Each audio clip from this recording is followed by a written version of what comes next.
우리 함께 하나님의 말씀 같이 읽도록 하겠습니다. 사도행전 20장 17절에서 24절까지의 말씀입니다. 오늘 말씀은 우리 네팔의 선교사님이신 이명춘 선교사님께서 사명 그리고 생명이라는 제목으로 말씀 전해 주실 것입니다. 큰 은혜 받는 시간 되길 바랍니다.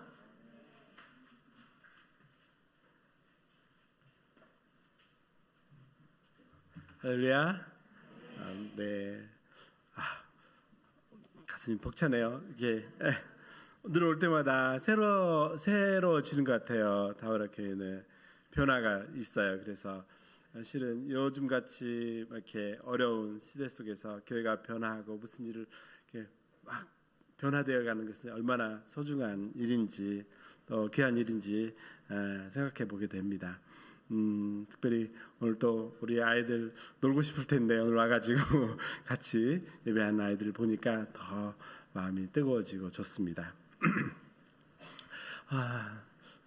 무슨 얘기를 먼저 나눠야 될까요? 비디오를 먼저 저기 PPT를 좀 볼까요?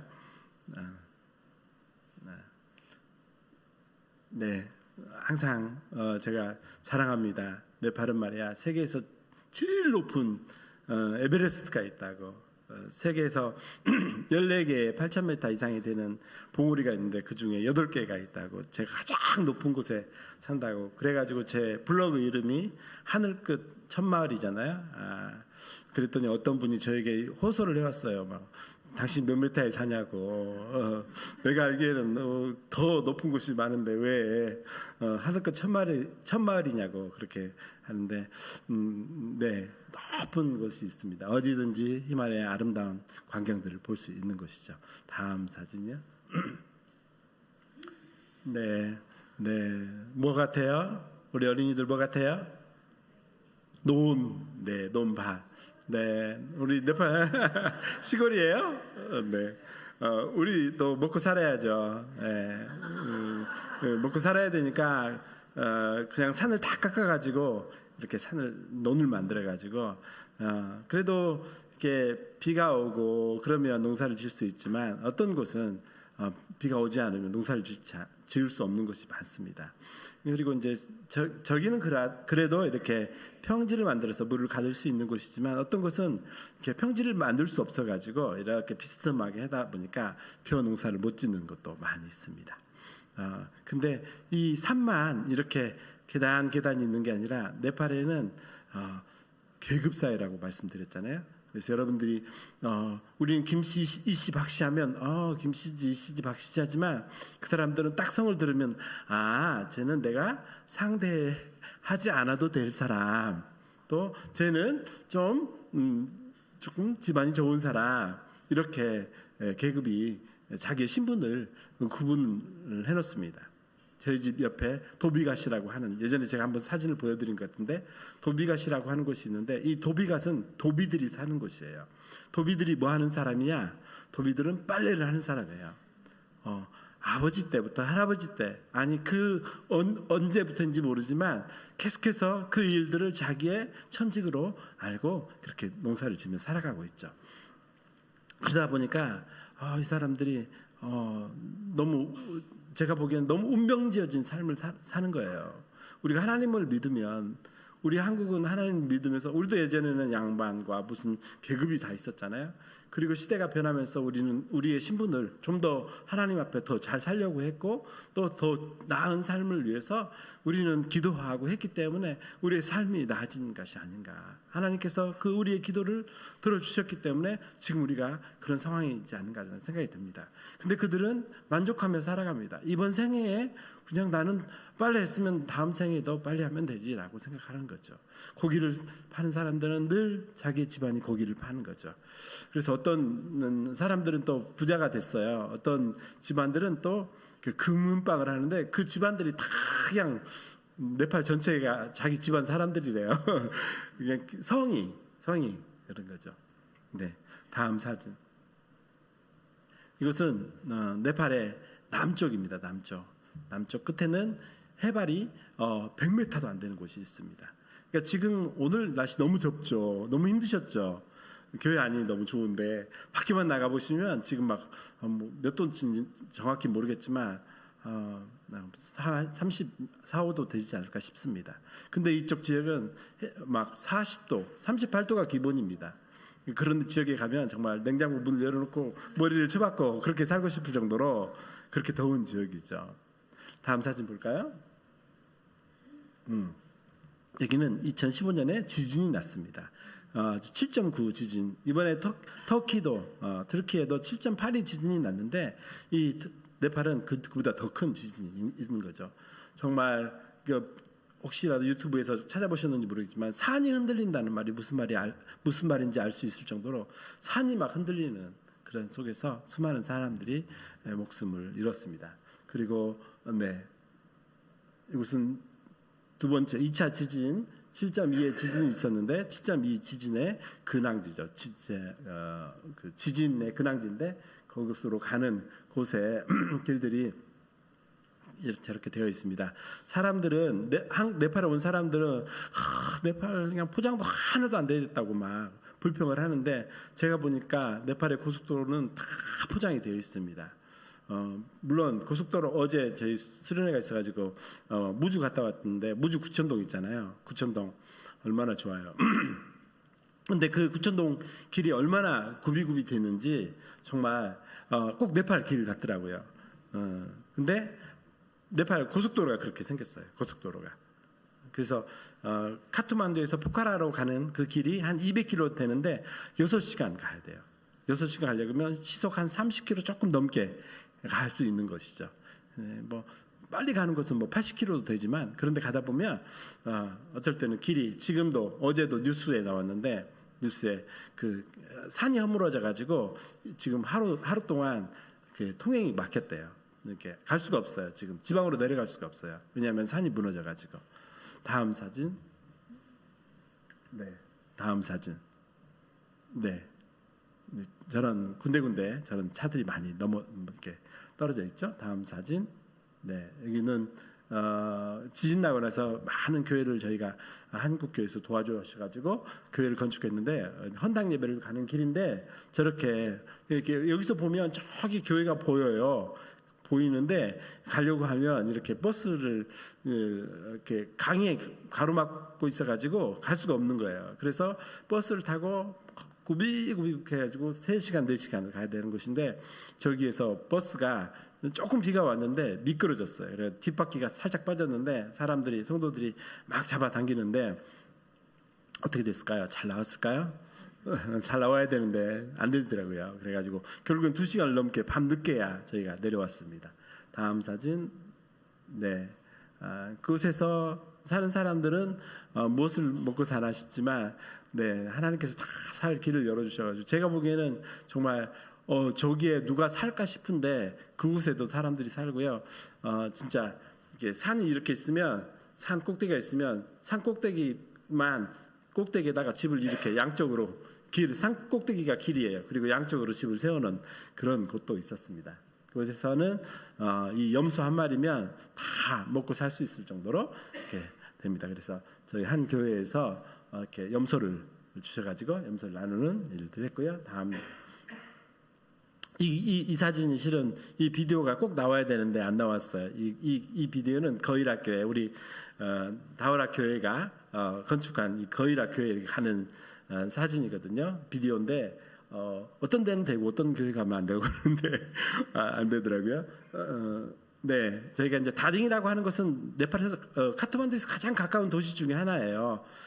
제일 가까워요. 어떻게 보면 가까운 도시인데 거기 하면 한 2시간 반 정도 가면 다딩 베시에서 이제는 이 거이라로 가는 차들이 없어요. 집차라든지 이런 차들만 가는데 여름에는 너무 비가 많이 와서 못 가고 겨울에는 또 눈이 많이 와서 못 가고 그래서 이제 이렇게 코로나 끝나고 나서 저희 형제들하고 같이 3명이 갔어요. 이 다딩 베시라고 하는 도시에 가서 이제 거기 가야 되는데 집차를 빌리면 너무 돈이 많이 드니까 우리가 좀 오토바이를 빌리자 그래가지고 저희들이 그쪽에 많은 또 단기 선교팀도 많이 가가지고 청년들을 알고 있거든요. 그 청년들한테 빌려줬더니 오토바이 2대를 빌려주더라고요.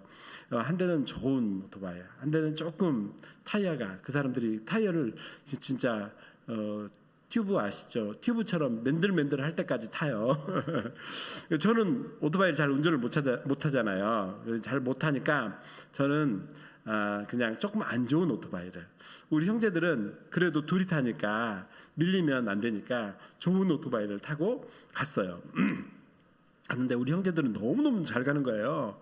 저는 가다가 넘어지고 이 뒤에 타이어가 닳아가지고는 너무 미끄러운 거예요. 그러니까 또 이제 저는 그런 게 산길을 이렇게 카트만두에서 오토바이를 타봤지만 산길에서는 많이 못 타봤거든요. 이게 이런 길들을 가다 보니까 너무 힘들고, 그 사람들은 1시간 반이면 올라간다고 저에게 얘기를 했는데 3시간 걸려서 올라갔어요. 너 가다 사진도 찍고, 또 가다가 이제 넘어지기도 하고, 또 쉬기도 하고 하는데, 밤 캄캄할 때 들어갔는데, 또 소식을 들어보면 이 교회라 교회가 또 2층을 올렸다고 합니다.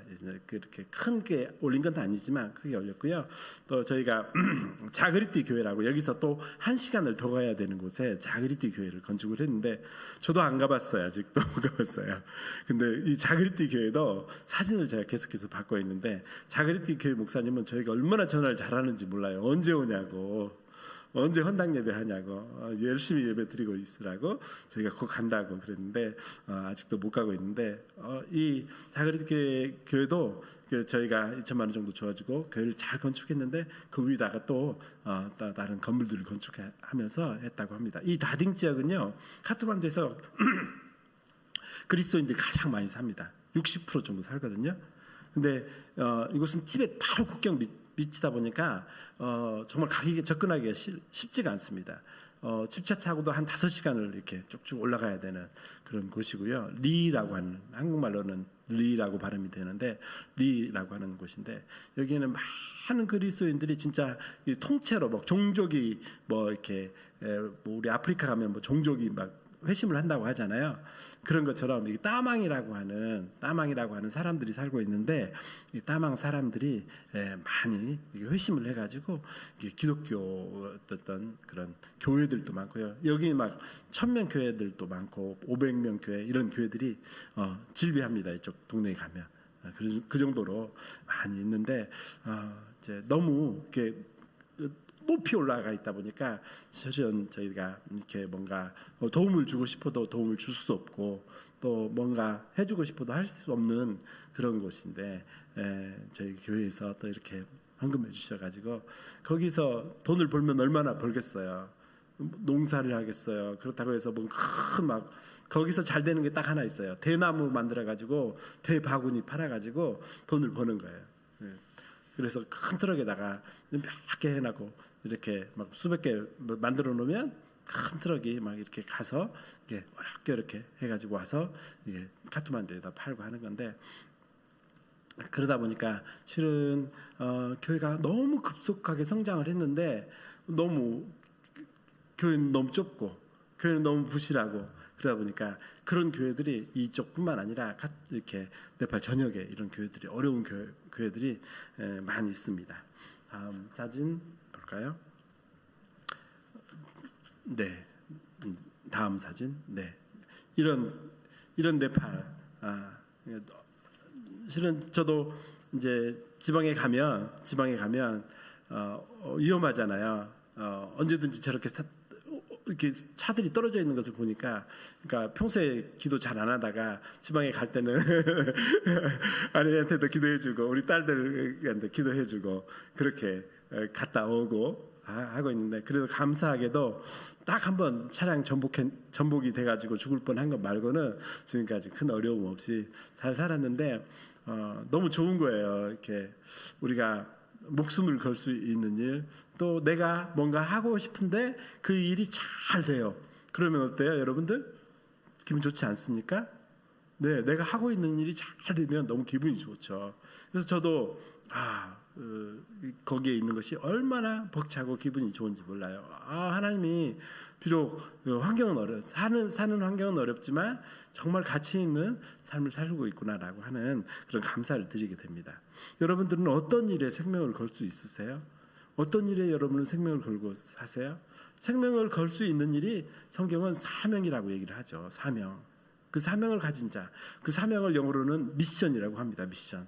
그래서 그 사명을 감당하는 사람을 미셔너리, 선교사라고 얘기하죠. 그리고 사명을 또 미션을 다른 말로 번역을 하면 선교라는 뜻도 있습니다. 선교.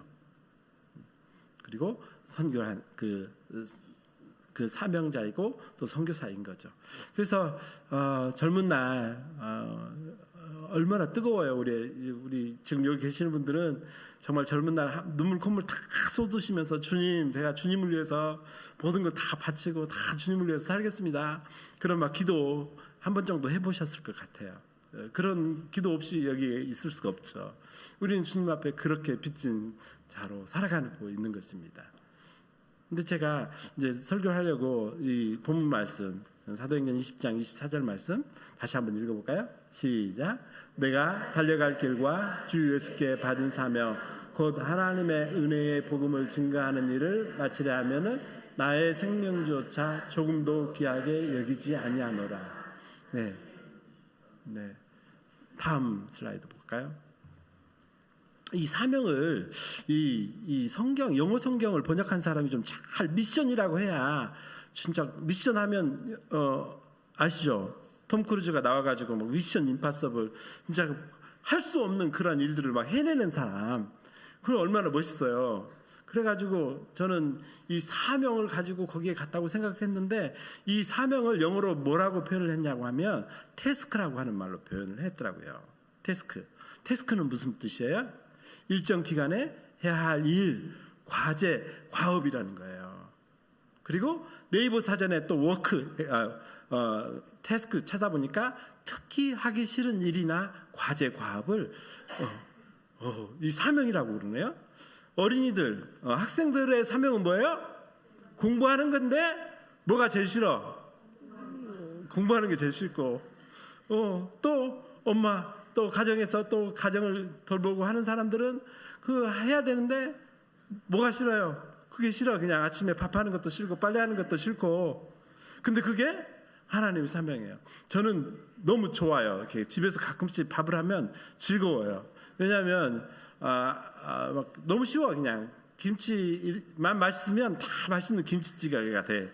그래가지고 저는 막 어쩌다 한번 하니까 막 음식 요리하고 막 제가 뭐 닭도리탕 하면 우리 딸이 아빠 닭도리탕이 최고 맛있다고 맨날 그러는데 닭도리탕도 쉽지 않아요. 어렵지 않아요. 그냥 대충 넣으면 그냥 전라도 사람이라 그런지 어쩐지 어쨌든 맛있어요. 근데 즐겁거든요. 근데 아내는 힘든가 봐요. 매일매일 삼시기가 있어가지고 집에서 막 좀 밖에 나가서 밥을 먹어야 되는데 맨날 집에서 밥 먹는다 그러고 애들 도시락 싸야 되고 그러니까 매일매일 그것이 반복되는 삶이 쉽지가 않은 거예요. 네. 근데 보십시오. 우리의 사명이라고 하는 것은 저는 막 그 거룩한 거 진짜 우리의 뭔가를 정말 헌신을 해야 되고 뭔가를 막 나에 있는 것을 막 다 들여가지고 뭔가 주님의 일을 하는 것이 사명이고 막 거룩한 일이라고 생각하고 막 그것만 우리가 교회에 와서 예배 드리고 교회 와서 막 봉사하고 우리 그걸 사명이라고 생각하잖아요. 안 그렇습니까? 저는 젊었을 때 그렇게 생각했어요. 그래서 그것이 내가 집안을 돌보고 내가 뭐 공부를 하고 저는 실은 전공이 조경학과인데 CCC 하느라고 CC로 전공이 바뀌었어요. 막 다 주님의 일이라고 하면 내가 그것이 귀한 것인 줄 알고 그것을 해야만 막 사명을 감당하는 줄 알고 살았어요. 근데 오늘 말씀에 보니까 너의 사명이 오늘 네가 해야 될 일이야. 네가 해야 될 과업이야. 과제야라고 말을 하고 있는 것입니다. 그렇습니다. 우리는 어쩌면 너무 이렇게 교회 다닌 사람들이 또 그래요. 교회 다닌 사람들은 너무 거룩해요. 또 너무 또 착해요. 또 맡겨진 일을 너무 잘해요. 그래서 실은 그 일을 아주 소중하게 생각하고 일을 하는데 어떤 좀 조그만한 일 이런 것들은 그냥 어떻게 보면 하찮은 것으로 사소한 것으로 여기고 정말 그것을 감당하지 못할 때가 있는데 아니라는 거죠. 우리에게 맡겨진 일은 작은 일이에요. 다른 사람이 사소하게 생각하는 그 일, 어떻게 보면 무시해도 되는 그 일, 그것이 우리의 하나님께서 주신 사명이라는 것이죠.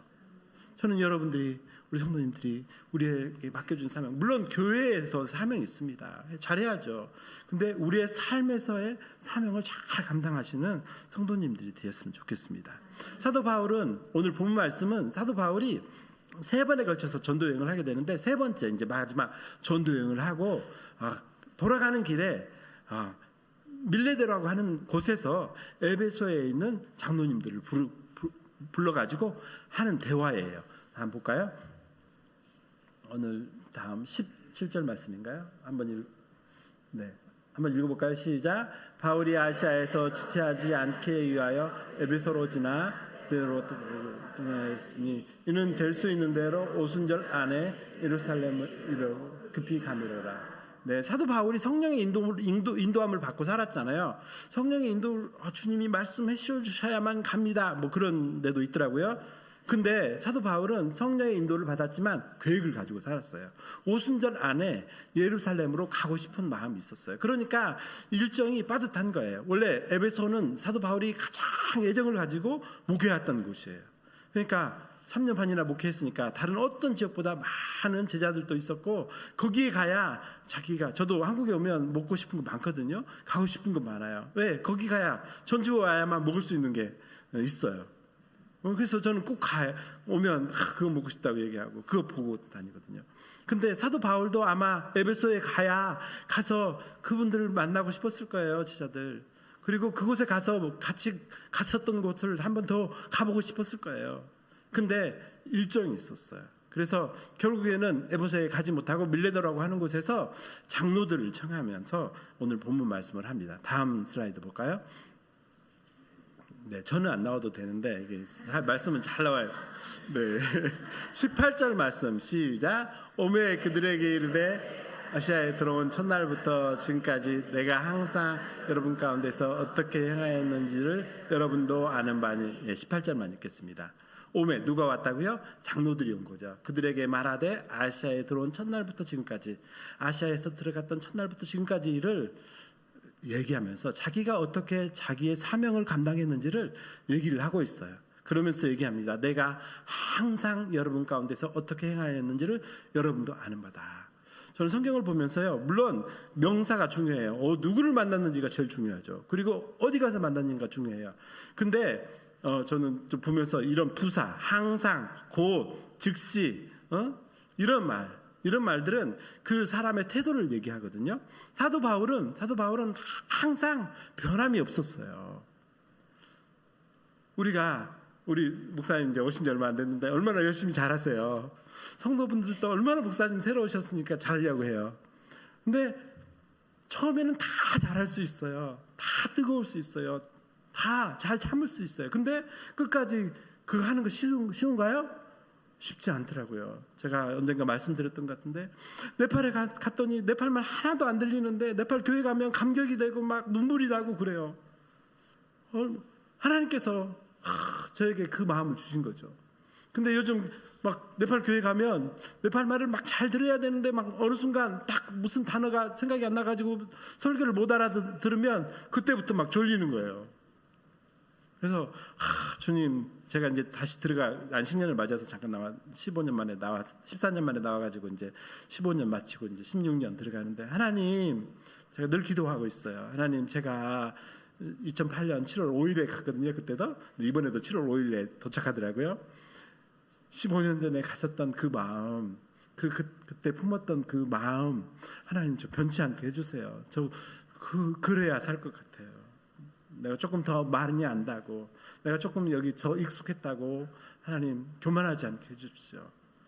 기도하고 있습니다. 여러분도 생각나면 임성교사가 네팔에 가서도 처음 가졌던 그 마음, 그 열정을 가지고 살 수 있도록 기도해 주시기 바랍니다.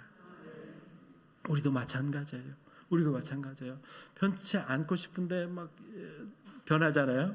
그때 그렇게도 눈물도 많이 났는데 요즘 왜 이렇게 눈물도 안 나는지. 네. 근데 눈물은 안 나와도 우리의 마음은 똑같을 거라는 생각이 듭니다. 주님, 그때처럼 제가 주님을 사랑하는지를 주님이 아십니다 라고 하는 그런 변치 않는 믿음으로 우리가 늘 주님 앞에 예배하고 교회 봉사하고 하시는 우리 성도님들이 되었으면 좋겠습니다. 그리고 또 한 가지, 어떻게 행하였는지를 누가 안다고요? 여러분이 안돼요. 근데 저는 좀 실망해요. 여기다 하나님이 아신다고 딱 써놨으면 제가 마음이 좀 좋았을 텐데 하나님이 아시죠. 왜? 우리는 하나님 앞에 사는 사람이잖아요. 누구 목사님에게 잘 보이려고, 장로님들에게 잘 보이려고, 누구에게 잘 보이려고 사는 사람이 아니잖아요. 우리는 하나님 앞에 사는 사람이에요. 하나님 앞에 떳떳하면 되고 하나님 앞에 부끄러움이 없으면 돼요. 우리 그렇게 살아야 돼요. 그래 하나님 아시죠 하면서 섬기는데, 근데 또 그게 아닌가 봐요. 이게 하나님이 아신다라고 안 써놓고 여러분도 안다 이렇게 써놨네요. 이 말은 무슨 말이에요? 하나님의 사랑이, 물론 하나님이 다 아세요. 우리의 수고를, 우리의 눈물을 알고 계세요. 근데 그것이 어떻게 돼야 돼요? 전해져야 돼요. 그 사람에게. 내가 목사님에게 맛있는 김치를 진짜 담아가지고 목사님한테 갖다 드렸더니 목사님이 집사님 고마워요. 그 냉장고에 넣어놓으세요. 딱 그 말 한마디 했다고 생각해 보세요. 가슴 찢어지죠. 아니 내가 이렇게 내가 진짜 시아버지도 안 갖다 드린 이 김치를 목사님을 위해서 갖고 왔는데 목사님이 그냥 넣어놓으라니. 그렇게 하면 안 되죠. 감사하다고, 너무 잘 먹겠다고, 고맙다고 알아주면 어떻게 해요? 우리가 더 잘하고 싶잖아요. 그죠? 교회에서도 마찬가지예요. 교회에서 너무 열심히들 하시잖아요. 그죠? 근데 우리가 서로 좀 알아줘야 돼요. 알아줘야 돼요. 그리고 우리가 다 그래요. 막 그 교회 다니는 사람들은 다 그냥 말은 잘한다고 그러는데요. 말은 잘한대요. 우리의 말이 삶으로, 우리 행동으로 뭔가 드러나야 되지 않겠어요? 그래서 그 사람이 정말 저분이 나를 전도하려고 정말 애를 쓰는구나, 정말 열심히 하시는구나, 이런 것을 알아야 그분이 나도 교회 다니고 싶다, 집사님 보니까 내가 교회 가고 싶어요, 이런 말을 할 수 있지 않겠어요? 그래서 여러분들이 좀 교회 안에서도 마찬가지로 좀 우리 좀 더 잘 표현하고 좀 더 잘 이렇게 좀 어떻게 해야 되나요? 잘 전해졌으면 좋겠어요. 그리고 더 잘 알아줬으면 좋겠어요. 우리가 그건 너무 당연한 거야, 하나님한테 했는데 그렇게 얘기하지 마시고, 그래도 우리 교회 안에서는 정말 믿음의 공동체, 사랑의 공동체, 서로 알아주고 서로를 돌봐주고 하는 그런 공동체가 돼야 되지 않겠습니까? 사도 바울은 그렇게 살았어요. 그리고 이 사역을 감당하기 위한 4가지 태도를 19절에서 얘기를 해주고 있습니다. 19절 말씀 한번 읽어볼까요? 시작. 모든 겸손과 눈물이며 유대인의 감개로 말한 당한 시험을 참고 주를 섬긴 것과, 한 번 더 넘겨보세요. 첫 번째, 더 넘겨보세요. 첫 번째, 사명자로서 자기에게 맡겨진 일을 잘 감당하기 위해서 어떻게 살아야 되는가를 4가지 단어로 설명을 하고 있는데, 첫 번째는 뭐예요? 겸손. 다울학교에 하면 다울학교에서 겸손 하면 누가 생각이 나세요? 우리 장로님 생각이 나세요? 나셔야 되는데 네, 왜 우리가 누군가를 생각을 했을 때 겸손하다는 느낌이 드세요? 그것은 그분이 너무너무 교회에 헌신됐어요. 너무너무 충성되게 살았어요. 헌금도 많이 하셨어요. 너무 모임도 잘하세요. 근데 그분이 난 이렇게 했는데 당신들이 왜 이렇게 못해 하면 그분은 겸손한 사람이 아니죠. 그럼에도 불구하고 끝까지 자기의 모습이 변하지 않고 열심으로 살아가는 것. 변하지 않는 모습이 뭐예요? 겸손한 사람이지. 난 이렇게 살았으니까 당신 왜 못 살냐고. 우리가 너무 바르게 살아가지고, 진짜 그래요. 우리가 너무 바르게 살았어요. 그러니까 우리 바르게 살지 못하는 사람들을 보면 우리가 막 이렇게 뭔가 좀 도와주고 싶고 막 가르치려고 해요. 근데 그러면 돼요, 안 돼요? 안 돼요. 그냥 우리 겸손해요. 겸손에다가 앞에 무슨 말을 썼나요? 뭐라고 썼어요? 모든 겸손이래요. 모든 겸손. 영어 성경으로 보니까 great래요. great. great가 무슨 말이에요? 알아요? 초등학생들 great? great 알아요? 포도? 비슷했어. grape 하면 포도인데 great라니까 제가 발음이 안 좋아서 아마 몰랐을 거예요. 딱 철자 보면 알 텐데. great. 회색? 그레이. 그건 그레이. 이렇게 아이스크림 사줄게요. 초등학생들. great. 누가 가르쳐 주셨네. 네, 자이언트 그레이트 하면 그레이트는 위대한 이런 뜻이에요. 위대한. 네. 그냥 겸손해서는 우리 대부분 다 우리 그리스도인들은 다 겸손해요. 근데 그레이트한 모든 겸손해요. 네, 겸손해야죠. 저는 주는 입장에 있어요. 늘 네팔에 너무 가난한 나라이다 보니까 늘 줘요. 그 사람들은 제가 마치 한국에 큰 은행이 있는 것처럼 막 얘기를 해요. 교회 세워달라고 그러고 장학금 달라고 그러고 뭐 노트북, 핸드폰이 뭐 가져다 달라고 지금도 막 그래요. 이제 들어가려고 하니까 막 사달라는 게 많아요. 근데 제가 막 사다 주면서 야 이제 내 말 똑바로 들어야 돼. 그렇게 제 마음에는 그런 마음이 있죠. 내가 잘 했으니까 더 잘 살고 하는 말이 있는데 내가 막 입으로 이렇게 해줬는데 그렇게 똑바로 해 그러면 돼야 안 돼요? 안 되죠. 네. 우리는 주님 앞에 더 열심히 하면 할수록 더 겸손해야 돼요. 더 낮아져야 돼요. 그렇지 않으면 교회가 자기 자랑하는 곳이 돼요. 분쟁이 일어나는 것이죠. 두 번째는 뭐라고 그랬어요? 사명자의 삶 두 번째. 네, 넘겨주세요. 눈물입니다. 눈물. 31절에도 이렇게 써 있네요. 31절 말씀도 한번 읽어볼까요? 시작. 그러므로 여러분이 읽게요. 내가 3년이나 밤낮 쉬지 않고 눈물로 각 사람을 훈계하던 것을 기억하라. 왜 눈물이 납니까? 우리가 은혜를 받으면 눈물이 나야 되는데 그 은혜 받으면 눈물이 안 나고 그냥 누가 나를 막 속상하게 했어. 엄마가 나를 막 속상하게 했어. 뭐 일이 잘 돼야 되는데 뭐 일이 안 돼. 그러면 뭐가요? 이게 섭섭해가지고 눈물이 나죠. 근데 사도 바울의 눈물은 그런 눈물이 아니었어요. 그런 눈물이 아니라 31절에 보니까 각 사람을 훈계하던 것을 기억하라. 각 사람을 위한 눈물이었어요. 한 사람 한 사람을 위한 눈물. 우리가 교회가 어렵다고 하잖아요. 정말 어려웠어요. 어려워지고 있어요. 저 어렸을 때는요. 교회에 가면 우리 권사님, 집사님들이 무슨 원통한 일이 많은지 막 고함을 지르면서 눈물을 흘리면서 기도하시는 분이 참 많았어요. 근데 지금 교회가 그런 기도도 없고 그런 눈물도 없어요. 그러니까 교회가 뭐가 있어요? 뭐가 없어요? 생명이 없는 거예요. 주님을 위해서 또 교회를 위해서 눈물을 흘릴 사람이 필요한 거죠. 한 번은 제가 이제 티스퉁이라고 하는 곳에 갔습니다. 거기에 교회를 짓고 있거든요. 다 지었는데 중간에 이제 점검차 거기는 그래도 가까워가지고 예전에는 4시간 걸렸는데 요즘은 카트만두 바로 옆에 있는 도시거든요. 거기 길이 뚫렸어요. 2,000m만 넘어가면 되는 좋은 길이 생겼어요. 아주 갔다 왔습니다. 작년 3월인가요? 4월 정도 갔다 온 것 같은데 갔더니 그 교회는 제가 처음으로 단기 선교를 갔던 곳이에요. 그리고 의료 선교도 했어요. 그리고 우리 제자 중에 하나가 그 교회 다닌다고 그래가지고 제가 결혼식도 갔어요. 근데 어떤 분이 막 얘기를 하다 보니까 그 제자의 어머니네요. 그 제자의 어머니였어요. 근데 보니까 이 제자가 좋은 사역자를 만나서 결혼을 했는데 그만 중간에 이혼을 해버렸어요.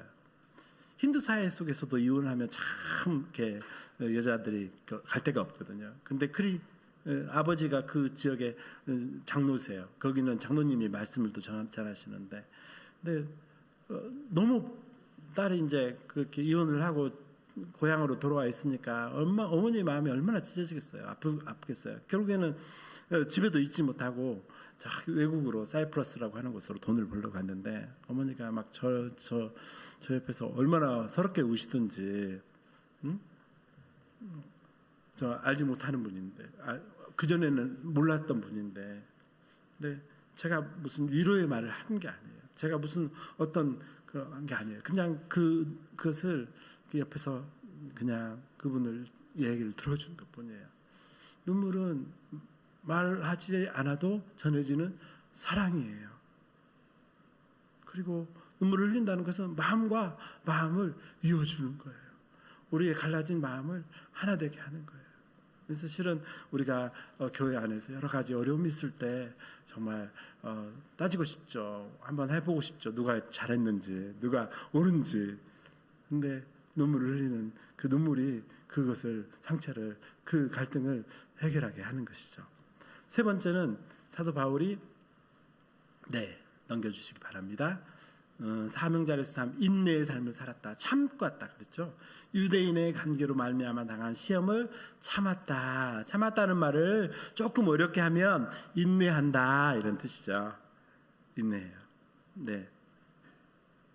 우리는 세상 밖에 있는 사람들, 믿지 않는 사람들이 우리에게 무슨 이렇게 뭐 비난을 하거나 하면 우리의 믿음은 더 뜨거워져요. 더 열심히 기도하게 되고 더 하나님 앞에 막 더 열심히 돼요. 근데 사도 바울을 힘들게 했던 사람은 누구였어요? 유대인들이었어요. 유대인들은 하나님을 섬기는 사람들이에요. 하나님의 뜻대로 산다는 사람들이에요. 근데 유대인들이 간계를 부려서 사도 바울을 힘들게 했던 거죠. 맞아요. 우리를 힘들게 하는 것은 밖에 있는 어떤 큰 시험, 경제적인 어려움, 어떤 그런 것이 우리를 힘들게 하는 게 아니에요. 누가 힘들어요? 집사님 왜 그러셨어요? 이렇게 한마디 하면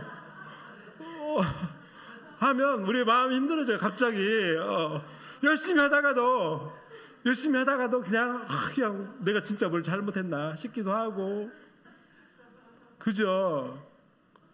따지고 싶어요. 그분이 옳은지 내가 옳은지. 한바탕 하면 따져보세요. 누가 진짜 옳은지. 근데 정말 이길 수 있던가요? 정말 자기의 의로움이 드러나던가요? 아니죠.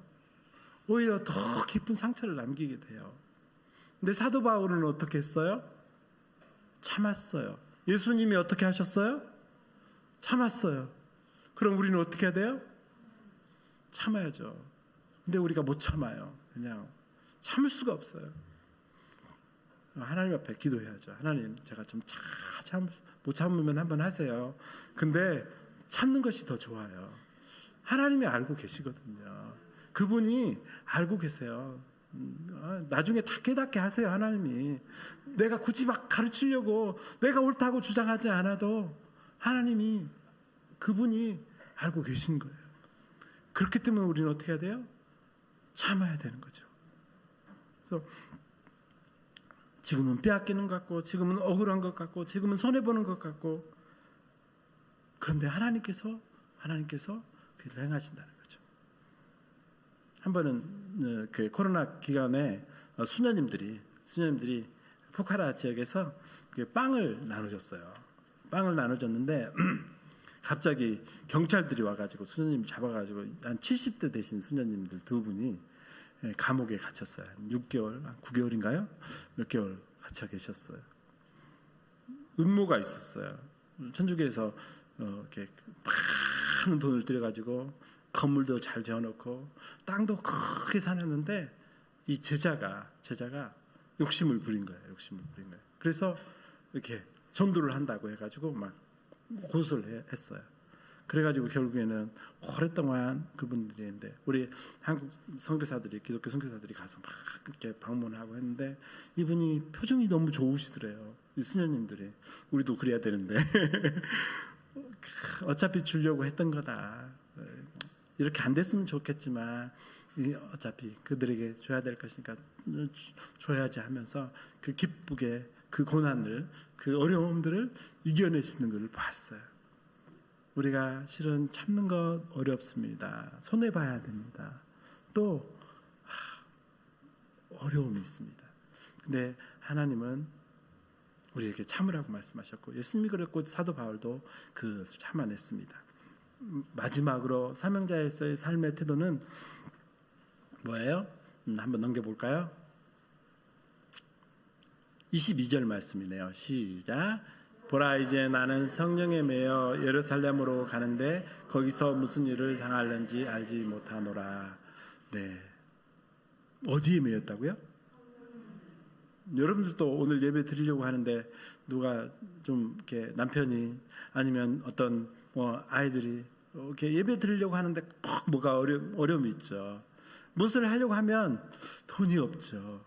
무슨 일을 하려고 하면 뭐가 아이들 있죠. 아이를 키우는 어머니에게는 아이가 아이 때문에 늘 매여 있고, 뭐 입시를 앞둔 사람들에게는 자녀들에게 매여 있고, 실은 우리가 무슨 일을 할 때 경제적인 매임이 있습니다. 그죠? 그 일들이 늘 우리를 메워 놓으니까 우리가 뭔가 하고 싶은데 안 돼요. 그죠? 그래서 우리는 핑계 대죠. 이래서 안 되고 저래서. 근데 사도 바울은 뭐에 매였대요? 성령에 매였대요. 성령에. 매여 있다는 말이 무슨 말이에요? 매여 있다는 말은 그것 때문에 뭘 해야 돼? 결정적인 원인. 그 결정적인 원인인 거예요. 그죠? 우리가 무슨 일을 할 때 돈에 매였으면 돈이 매이는 거예요. 내가 무슨 일을 하려고 할 때 자녀가 그랬다 그러면 매이는 거예요. 우리는 그러면 무엇에 매여야 돼요? 비록 내가 경제적으로 부족하지만 하나님이 원하셔. 그러면 어떻게 해야 돼요? 우리가 하나님의 뜻을 따라야 되죠. 내가 비록 이렇게 주님을 섬기려고 하는데 무슨 어려움이 있어. 근데 그 하나님 앞에 자녀를 맡기는 연습을 해야 되죠. 우리는 끊임없이 우리를 매는 것으로부터 계속해서 하나님 앞에 내어 맡기고 또 하나님 앞에 의지하는 법을 배워야 되는 거죠. 그래서 성령에 매여 산다는 것은 그런 말씀입니다. 하나님, 내가 무슨 일을 할 때, 무슨 일을 하고자 할 때 주님 때문에 내가 그것을 할 수 있는 힘을 주십시오. 그게 매여 있는 삶이죠. 어떻게 보면 우리의 삶은, 우리의 사역은, 우리의 사명은 거창한 게 아니에요. 막 우리 지금 다 뭐 이렇게 뭘 정리하고 어디 가서 네팔 와서 선교사가 되는 게 우리의 사명이 아니에요. 하나님께서 맡겨주신 사명은 다른 사람들이 보기 하찮고 또 사소하게 보이지만 그것이 우리에게 맡겨주신 사명이라는 거죠. 사도 바울은 변치 않았습니다. 그리고 하나님이 아신 것을 알도 또 옆에 있는 분들이 알 수 있도록 그렇게 그 사역을 감당했습니다. 그리고 4가지 얘기했죠. 하나는 첫 번째는 모든 겸손과, 두 번째는 뭐라고요? 겸손과 눈물과, 세 번째는 참는 인내와, 그리고 마지막엔 성령에 매여 사는 삶을 살았습니다. 저도 그렇게 살고 싶습니다. 여러분도 그렇게 사셨으면 좋겠습니다. 근데 잘 안 되더라고요.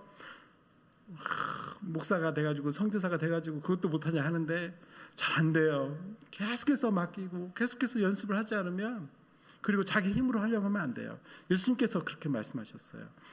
수고하고 무거운 짐진 자들아 다 내게로 와라. 내가 너를 쉬게 하리라. 나의 멍에는 쉽고 가볍다 말씀하셨습니다. 우리가 주님 앞에 맡기면 좋겠습니다. 우리의 일들 더 주님 앞에 맡기고 우리가 살아가면서 우리의 맡겨진 사명 잘 감당하는 모든 우리 성도님들 제가 되기를 소원합니다.